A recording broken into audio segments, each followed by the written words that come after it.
Sözümü yekunlaşdırıram. Soruşdular, ya Rasulallah, niye Allah İbrahim'i özünə dost seçdi? Bəxtəvər insanlardır ki, Allah gəlib bəndələrin içindən seçib, deyib ki, sən özümə dost qərar verdin. Cəbraili göndərib ki, bugündən Xəlilullah oldun. Təsəvvür edirsən, insansan, yaşayırsan, Allahın dostusan. Soruşdular, necə oldu ki, bunu dost seçdi?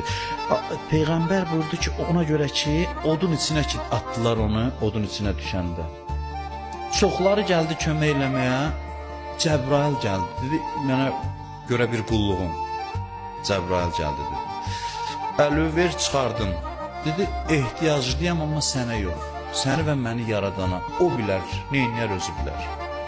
Allah harayla imtihan çək, mələkdən də qopdu.